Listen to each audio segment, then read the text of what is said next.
On our 20th wedding anniversary, my husband died in a car accident. At the funeral, as I was sobbing, collapsing to the ground, a lawyer suddenly burst in with a will. Ms. Grace, according to Mr. Ethan's will, all his assets are bequeathed to his adopted sister, Daisy. Ms. Daisy has now sold all the assets and demands that Ms. Grace immediately vacate the current residence.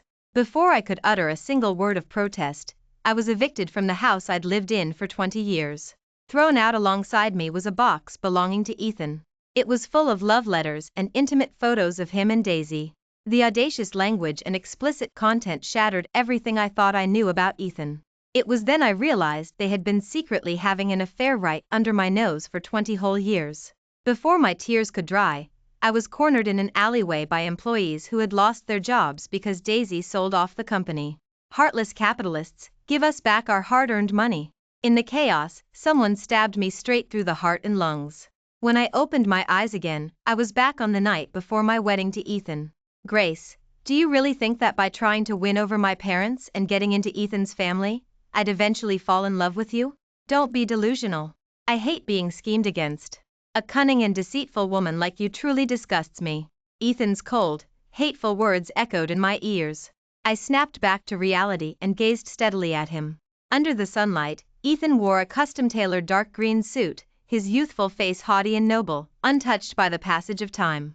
Seeing, so full of youthful vigor, again after 20 years, my eyes welled up. But the thought of the humiliation at the funeral and the terror before my death quickly extinguished the warmth in my chest. Forcing down the storm of emotions within me, I spoke slowly. Since you hate me so much, let's call off the engagement. Ethan froze, and a stronger look of disgust immediately appeared on his face. Grace, the wedding you wanted is set for tomorrow. What good does saying this now do? If my mom hadn't insisted I bring this to you, I wouldn't even want to look at you. He shoved an ornate box into my hand and walked away without looking back. Inside the ornate box was a pristine emerald bracelet. This was a family heirloom of Ethan's family for generations, and wearing it would solidify one's identity as Ethan's wife. After I was stabbed to death in my previous life, this emerald bracelet, the only valuable thing I had on me, was smashed to pieces by the enraged employees. The fragments pierced my flesh, and also deeply wounded my scarred soul. Taking a deep breath, I called Ethan's family and formally informed them of my decision to call off the wedding. After ending the call with Ethan's family, as if afraid I might regret it, I immediately called my mentor. Professor, you previously mentioned the Starlight, which involves being stationed in a remote frontier area. Is there still a chance for me to join? My mentor's voice trembled upon hearing this. Yes, of course. You are my most brilliant student, and the authorities have always highly regarded your abilities. It's just that once you join this project, you'll be isolated from the world for at least 10 years. The marriage you mentioned earlier. Sensing my mentor's hesitation, a pang of pain tightened in my chest. My major was applied physics, and I pursued it all the way to a doctorate, once recognized as the brightest rising star in the field. But in my previous life, I not only missed the Starlight, which could have changed my life, but I also gave up my job at the research shortly after marriage because Ethan disliked my early departures and late returns. My recklessness and naivete not only harmed me but also let down my mentor and the nation for their years of dedicated investment in my education. Thinking of this, my eyes moistened, and I instinctively gripped my phone tightly. You don't need to worry about that, the engagement has already been called off. My mentor sensed I had something unspoken but didn't press further, simply telling me the project would begin in 3 days and to make the necessary arrangements. After hanging up, an anonymous number sent me a video. In the video, Ethan was holding Daisy's slender waist, kissing her so passionately that their lips were glistening. In my previous life, after we got married, my intimate encounters with Ethan were few and far between. In those rare instances, he was distracted and restless, quickly getting it over with. I thought he simply wasn't keen on intimacy, but in that box of photos, he and Daisy were completely lost in passion, repeatedly engaging in intimate encounters. They engaged in intimate encounters in various settings, even on the large bed in our marital. Recalling these scenes, my heart felt as if it had been pierced by 1,000 needles, aching to the point where I couldn't breathe. Following the address from the text message, I took the emerald bracelet and found the exclusive. The moment I pushed open the door, Daisy's bra strap had just been pulled down by Ethan, and they were kissing passionately. When he saw me, Ethan acted as if he'd seen a ghost, immediately pushing Daisy away and glaring at me. "What are you doing here? This is my bachelor party. Uninvited guests aren't welcome. It was just a game of truth or dare. Don't go making a big deal out of it, and don't you dare tattle." At that moment, my heart was numb. I calmly placed the emerald bracelet on the table. "I've already called Ethan's family to cancel the wedding. Take this emerald bracelet back and return it to your mother." After all these years together, Ethan knew best how much I cherished that emerald bracelet.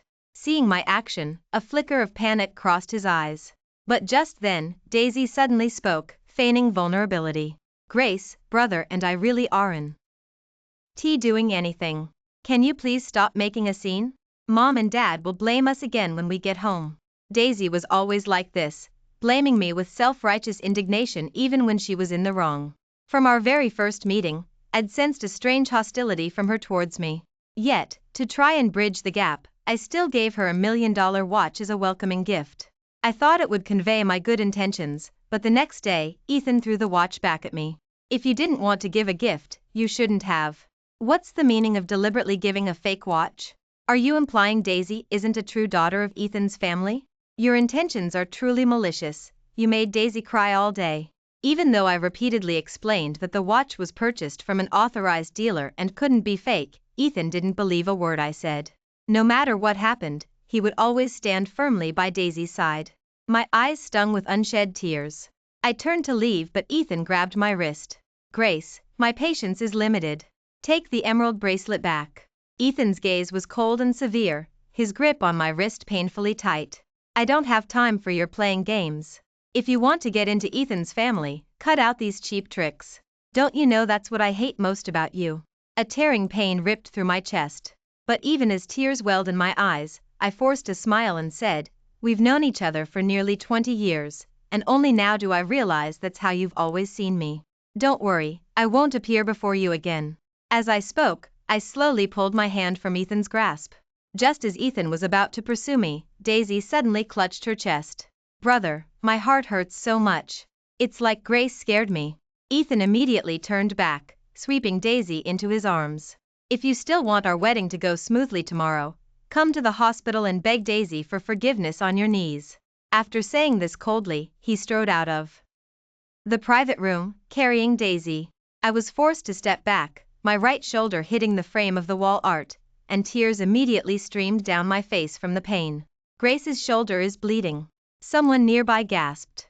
Hearing that, Ethan hesitated for a moment. But looking at the teary-eyed Daisy in his arms, he ultimately left without a second thought. Watching's retreating back, I felt an unbearable pain, as if 1,000 ants were gnawing at my heart. Even if just once, I longed to experience being his preferred choice. Unfortunately, that was nothing more than my delusional wish. I went to the hospital alone to have my wound bandaged.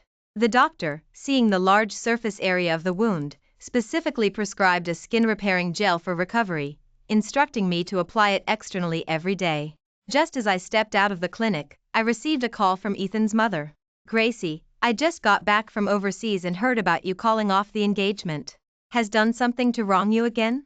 Tell Margaret, I'll support you. There's a family dinner tonight, you absolutely must come. I'll make that boy apologize to you." Ever since both my parents passed away unexpectedly, Margaret, who was my mother's dearest friend, has been the kindest person to me in this world. Hearing her concerned and loving voice, my throat tightened, and I couldn't utter a single no. Before leaving for the Starlight, I also wanted to see her one last time and return the emerald bracelet that Ethan hadn't taken with him earlier. After hanging up, I went to the pharmacy to pick up the gel. Before I even got close, I heard Ethan's familiar voice. "What do you mean the last tube of gel has been reserved? Daisy's heel got chafed today from new shoes, and she needs that imported skin-repairing gel." "I'm sorry, sir.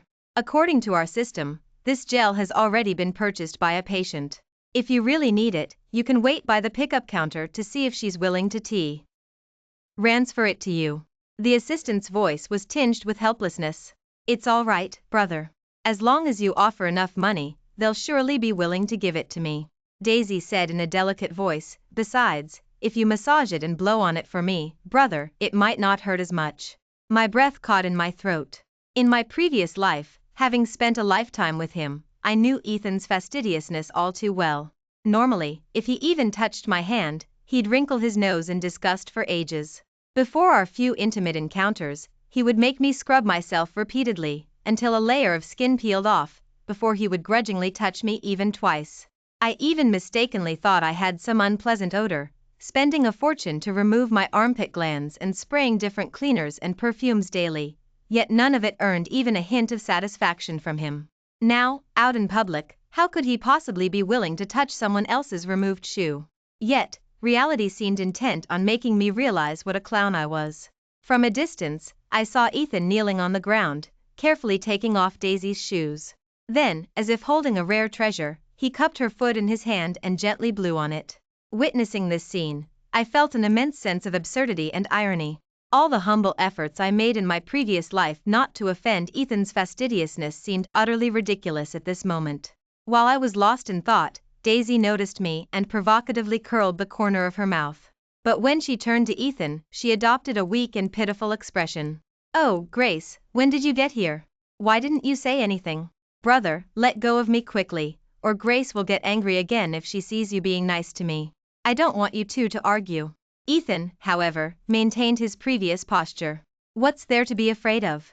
You'll always be the most important person to me. Marrying anyone else won't change how I treat you." He glanced back at me, a scornful smirk on his lips. "I knew it.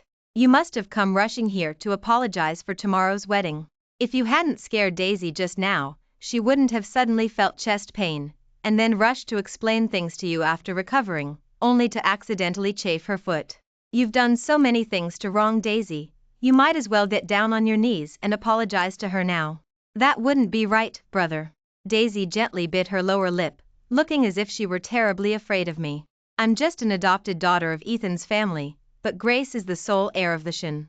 What right do I have to make her apologize to me? If I say you do, then you do. You're my sister, and I won't let anyone look down on you." Ethan looked at me coldly, seemingly determined to stand by Daisy. "Grace, you've schemed and plotted so much for this marriage. You surely don't want to see it all for nothing, do you? Do I still need to tell you what to do now?" Seeing his stance, he seemed certain I would compromise once again. After all, in the past, to please Ethan and to get closer to Daisy, I don't know how many subservient things I'd done. Every year on Daisy's birthday, they would walk hand in front, shopping, while I followed behind, swiping cards and carrying bags. Everyone in our social circle looked down on my actions, and behind my back, they even called me Ethan's family's doormat. And this repeated concession and tolerance, far from earning friendship, only led to further betrayal and humiliation. Thinking of this, I clenched my fist and said, word by word, "I will not apologize for something I didn't do wrong." Seeing the resolute look in my eyes, Ethan seemed surprised. In his mind, given my always compliant nature, I would never refuse him. Stepping past them, I walked directly to the pickup counter without looking away. When the last tube of gel was handed to me, Ethan was even more surprised. "How did you end up buying it?" He paused for only a moment. Then remembered, "Oh, right, it seemed like your shoulder was injured earlier." His expression as he looked at me held a hint of annoyance, and a barely perceptible trace of concern, as if he wanted to ask more about my wound. But just then, Daisy clutched her ankle and burst into tears. I really overestimated myself, daring to try and take something from Grace. I should have known I don't deserve it. Never mind. I don't deserve good things like this anyway. If the wound gets infected, then it gets infected. Hearing this, any trace of pity Ethan had for me instantly vanished. He hardened his expression and held out his hand to me. "Grace, you were in the wrong first. You should at least show some remorse. Your family is in pharmaceuticals. What good things don't you have? Why do you have to fight Daisy for this?" I laughed, exasperated, tears in my eyes, and retorted, "What do you mean I'm fighting? There's a first come, first served principle in everything. Ethan, are you so biased that you've abandoned all reason? Just like in the beginning, I was the one who met Ethan first, growing up innocently with him. But when Daisy was adopted, he suddenly accused me of being thoughtless, saying Daisy was a poor orphan and I shouldn't compete with her for everyone's affection. I don't know when it started, but all his rules and stances were based on protecting Daisy." Seeing my tears, Ethan's expression stiffened. He seemed annoyed, avoiding my gaze, and bent down to pick up Daisy. There can't be only one tube of this ointment in all of Newport City. Come on, let's go to another hospital. Daisy tugged at his coat hem and whispered, but is hosting a family dinner tonight. If I delay too long outside because of this, she'll definitely be unhappy. Ethan looked at me again. This time, his gaze held no emotion, as if I were merely a stranger discussing a transaction with him. Grace, if you give up this gel, name your price. Looking at Ethan like this, I suddenly felt deflated. To make myself give up hope completely, I slowly said, even if what I ask for is to break up with you and be strangers for the rest of our lives? Seeing the resolute look in my eyes, Ethan's gaze faltered. He knew I wasn't one for acting impulsively. After being together for so long, no matter how angry I got, I had never spoken such harsh words. He opened his mouth, about to say something. Daisy, in his arms, let out another soft moan, seemingly enduring pain. Ethan's hesitation vanished instantly. Fine, Grace, I agree. Hearing his resolute words, the last trace of warmth I held for him vanished from my heart. Handing over the gel, I fought back tears and said, it's a deal. Ethan didn't even look at me, only scoffed, I'm afraid you'll be the one to regret it. Taking the medicine, he quickly walked away with Daisy in his arms, never once looking back. Each time Ethan left me like this, it felt as though a part of my affection for him was carried away. This time, I was surprised to find that my heart didn't ache as much as before. It was as if a parasitic tumor had been removed from the depths of my heart. My heart felt much lighter, and my entire being was as weightless as a feather. The pain in my shoulder, delayed but now sharp, climbed up my nerves. I felt a dizzy spell and nearly lost my footing. By the time I recovered and took a taxi to Ethan's family's home, the family dinner had already begun. Margaret pulled me to sit beside Ethan. Come, your seats are reserved for you too. Come sit down quickly. Thinking this might be the last time I ate beside Ethan, I didn't refuse. As I sat down, Margaret gasped when she saw the bandage on my shoulder. Gracie, how did this happen out of nowhere? What's wrong? Ethan's knife and fork paused, and he shot me a warning glance, seemingly afraid I would say something detrimental to Daisy. I didn't look at him, just offered a faint smile. It's nothing, just bumped it accidentally. What do you mean? Nothing? That's a big wound. It looks painful just to me. You were so afraid of pain as a child, you'd cry for ages just from a paper cut. How did you become so unafraid of pain now that you're grown? Margaret wiped away her tears, her heart aching. I smiled bitterly to myself. As a child, I cried when hurt because someone cared. But now, I had been utterly devastated by Ethan 1,000 times over. This physical pain was nothing compared to the emotional wounds I had endured. During the meal, Margaret kept trying to create opportunities for Ethan and me to interact intimately. But not only was his reaction cold, I also no longer cooperated eagerly as I used to, simply eating quietly with my head down. Margaret, seeing the awkward atmosphere, patted Ethan's shoulder. Ethan, tomorrow is your wedding day with Gracie. If there's any misunderstanding, apologize properly, and don't you dare bully Gracie again, or else you'll see what happens. Ethan didn't move from his seat, replying curtly, Mom, how could I dare bully your precious daughter-in-law?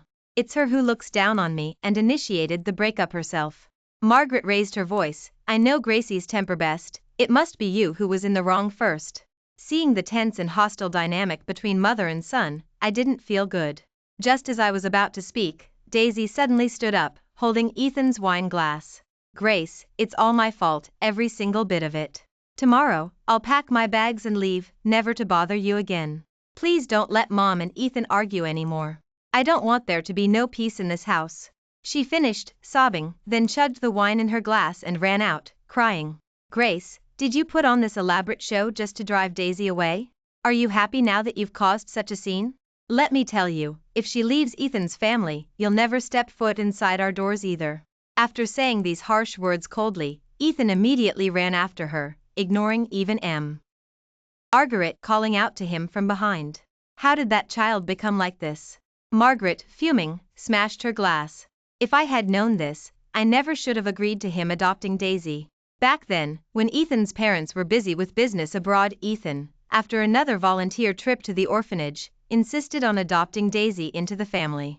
Over a decade had passed in a blink, and Daisy was now pampered and spoiled into a life of luxury, showing no traces of the poor orphan she once was. Yet, in front of Ethan, she still often adopted the victim's posture, speaking self-deprecating words. The moment Daisy frowned, no matter how outrageous the wish, Ethan would strive to fulfill it for her, always protecting her. For her, Ethan had countless disputes with his family. I used to think his tolerance and protection for Daisy were because he was loyal and principled. Now, it seems they had something going on much earlier. Lowering my eyes, I pushed the emerald bracelet back towards Margaret. "Aunt, Ethan and I are truly over. I no longer wish to be involved with him. If you truly care for my well-being, then set me free." Margaret's eyes reddened, her expression filled with deep reluctance. "Gracie, you're all alone now. If you don't marry into Ethan's family, how can I protect you for the rest of your life?" In my previous life, it was also through her persistent efforts that Ethan was forced to agree to marry me. But after marrying into Ethan's family, my relationship with him rapidly deteriorated, becoming even worse than before. While was alive, Ethan would often stay out all night, but he would occasionally put on a show, joining me for meals at the family during holidays. After she passed away, he moved out completely, citing work as an excuse, and I often wouldn't see him for 6 months to a year. This marriage, far from protecting me, ultimately ruined my life. Holding his hand, we both cried our eyes out. After saying goodbye to her, I left the villa and walked alone through the secluded garden. I had walked this path countless times since childhood, but this time, I greedily inhaled the fragrance of the flowers and plants, as if wanting to imprint that scent into my memory forever. Turning the corner of the corridor, before I could even stop, I heard a woman's moan. "Brother, take me right here." Underneath the hydrangea trellis, Daisy, disheveled, pressed against Ethan in his arms, both their faces flushed. "No, Daisy, we've been drugged. We need to go to the hospital." Ethan still retained a shred of sanity at this point. He seemed to have realized something, and a flash of anger crossed his eyes. "It must be Grace. She must have put something in my drink, and you drank from my glass, which is how we both got caught." Seeing certain expression, I felt a wave of helplessness. In his eyes, whatever Daisy did was right, and even if I did nothing, I was the one who had to bear all the blame. Under the trellis, Ethan tried to pull Daisy off him, but clung to him like a vine, her arms wrapped tightly around his neck. She branded his neck with a series of kisses, until her lips covered his, and they kissed, completely lost in passion. "Brother, I feel so awful. I need you to take me now." Between kisses, Daisy mumbled indistinctly, "Anyway, we've already done so many outrageous things. What's one more step?" Ethan's gaze wandered. Daisy seized the opportunity and unbuckled his belt. Soon after, their low gasps began to fill the air. I thought my heart had been hurt so much it couldn't feel pain anymore, but actually witnessing Ethan and Daisy cheating still made me so distraught I almost couldn't stand. As if to torment myself, I forced myself not to look away, continuing to watch them through my tears. So, Ethan could lose control like this too. So, he would even stoop to humble acts to please a woman he liked. So, all his fastidiousness and coldness were controllable. I just wasn't the one he would make an accept. Ion 4. After shedding my last tear for Ethan, I was somewhat surprised to find that my heart didn't ache as much as before. When came to see me off, bringing my mother's belongings, the two under the trellis were at the peak of their passion. Seeing them drenched in sweat and completely naked, even Margaret, known for her usual poise and elegance, couldn't help but shriek. Wen's scream rang out. I paused my steps but didn't look back. Once the engagement was broken, I was no longer family. Ethan's family's problems, after all, were for Ethan's family to resolve themselves. Unexpectedly, as I walked out of Ethan's family's gate in my high heels, Ethan caught up to me and grabbed my wrist. "Grace, you need to explain, in front of the whole family, about drugging Daisy and me." His suit was open, his tie askew, and his usually impeccable hair was disheveled. I coldly eyed the fresh hickey on his neck and suddenly chuckled. "Ethan, why don't you first explain why Daisy's lipstick is smeared on your collarbone?" He abruptly let go of my hand, instinctively clutching his neck. Daisy, wrapped in a maid's jacket, ran out after him, her body covered in bruises and marks. "Brother, it's all my fault. I knew we both drank the drugged wine Grace gave us, but I didn't keep my distance from you immediately. My very existence is a disgrace to Ethan's family. I might as well die now." As she spoke, she ran, weeping, towards a stone pillar in the garden. Ethan pulled Daisy into his arms, then roared at me furiously, "Grace, it's bad enough you schemed against me, But you absolutely shouldn't have ruined such a pure and innocent good girl like Daisy. Do you think these despicable tactics will make me change my mind? I'm telling you, even if every woman in the world died, I wouldn't give a venomous woman like you a second glance. I calmly took a voice recorder from my purse, my finger pressing the play button. A pure and innocent good girl? Should I play for Aunt what your dear sister was saying under the trellis just now? Things like, brother, you have to be good to Daisy, or if finds out, we'll elope together, all those outrageous things? Ethan's face instantly went pale. Daisy suddenly lunged to snatch it. The moment I sidestepped, she stumbled and fell into the fountain pool. Watching flail in the water, Ethan actually hesitated to immediately go rescue her. Ms. Grace, the person sent by the organization to pick me up, timely pulled the car in front of me. It's time to go to the airport. Seeing that I was about to get into the car, Ethan was so anxious he nearly fell. Grace, tomorrow is our wedding. Are you really leaving? I never thought that even at this point, Ethan still believed I would marry him as planned. He tried to stop me, but was firmly restrained by the bodyguards assigned by the organization. As I turned, as if suddenly remembering something, I chuckled softly at Ethan. Oh, and that plastic wedding ring you gave me to humiliate me? I left it on Aunt's dressing table. After all, I jingled the ID badge from the research on my wrist. Compared to spending the rest of my life with you, I already have a much better option. In the turbulent air stirred by the helicopter's rotor blades, I took one last look at the city I had lived in for 20 years. My senior colleague patted my shoulder and laughed heartily. Gracie, do you know? Last year, when you gave up your Nobel nomination for a man, Professor almost smashed the lab. And this time, when he learned you were willing to join the Starlight, he was so happy he told everyone he saw, his wrinkles almost becoming permanent from smiling. Imagining my mentor's appearance, I suddenly burst out laughing too. The last bit of unease in my heart drifted away with the wind, leaving only a profound sense of security. 3 months later, while I was calibrating the radio telescope at the High Observatory, I received an anonymous email. In the photo, Daisy, arm in arm with Ethan, walked into City Hall, while Margaret stood on the steps, her face livid. I heard from friends in the circle that after the scandal broke, Ethan's family tried to cover it up, but Daisy didn't want to miss the opportunity and leaked the story to the media. The most ridiculous part was that she even tried to pin the blame on me. However, Ethan's family already knew I was involved in a confidential national project, making it impossible for me to contact the outside world, which cleared my name. Ethan's family's reputation plummeted as a result. Ethan's father wanted to send Daisy abroad, but she threatened to kill herself, making Ethan threaten to disown his family, forcing his parents to reluctantly agree to let her into the family. In his rage, Ethan's father canceled all of Ethan's credit cards. The newlywed couple had no choice but to move into a side building of the family, relying on Ethan driving his luxury car to deliver food every day to make a living. From adopted daughter to daughter-in-law, not only can Ethan's parents not hold their heads high, but Ethan will also never be respected in his life. Rumor in the circle is that Daisy slept her way into the family, and no one knows how long they'd been secretly together. My friend gloated on the phone. Daisy doesn't even bother pretending anymore. She causes trouble at the family every day and complains that Ethan doesn't earn enough for her. They don't go a single day without arguing. Last month, they even got into a physical fight, smashing half the house and breaking several of Aunt's priceless antique vases. Ethan now stays out every night and is having improper relationships with several women outside. Hanging up the phone, I gazed at the fluctuating experimental data on the computer screen, slowly stirring my coffee. In my previous life, even after marrying me, Ethan still loved Daisy madly, giving his all for her. Yet, in this life, with no obstacles between them, they still followed the same path as I did in my previous life. Is it that love is fickle, or is it that constant companionship prevents them from maintaining a dignified facade, yet they can't love each other's true selves, ultimately becoming a resentful couple? Shaking my head, I dispelled the thoughts in my mind and immersed myself back into work. 10 years later, I took off my protective goggles, trembling with excitement as I looked at the gravitational wave signal captured for the first time on the holographic screen.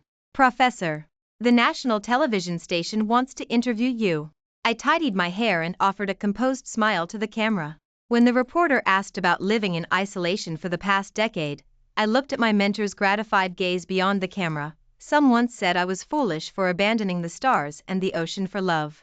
But now I understand. I deliberately paused, looking at the surge of comments flooding the live stream. The truly foolish ones are those who make love their entire life. Late at night, for the first time in a long time, I logged into my private email. In my unread emails lay news of Ethan being hospitalized due to excessive drinking. The accompanying photo showed him looking emaciated, a far cry from his dignified appearance of years past. The latest email, sent half an hour ago, contained only one sentence: "Gracie, I dreamed you were wearing a wedding dress, waiting for me in the garden where we used to play as children." I scoffed, deleted the email, and stood up, walking towards the observatory. The Dipper constellation hung directly overhead, sparkling like the scattered pearls of Margaret's pearl necklace when she saw me off 10 years ago. "Professor, Telescope 03 has made a major discovery." I hurried towards the control room, and as I passed a trash can, I casually tossed in the wedding ring-shaped USB drive. The metal casing clinked against the medical waste. It contained all the evidence of Ethan's infidelity. Originally intended as a means of revenge, but now it was nothing more than useless trash. 5 more years passed. While presenting at an international astronomy summit, I unexpectedly saw Daisy. She was dressed in outdated haute couture, fawning and smiling obsequiously at some middle tycoon. Sensing my gaze, she panicked and tried to flee, but was stopped by security. "Professor, do you need us to remove unwanted persons?" Looking at the fine wrinkles around her eyes, I suddenly recalled her arrogant demeanor when she sold off my company in my previous life. "Let her listen," I said faintly. "Everyone has the right to look up at the stars. It's just that some people's destinies are sealed the moment they pin their lives on a man." As the speech concluded, I deliberately used a laser pointer to circle a photo of the supermassive black hole at the center of the Milky. Doesn't this cosmic cage, which devours all light, resemble those traps disguised as love?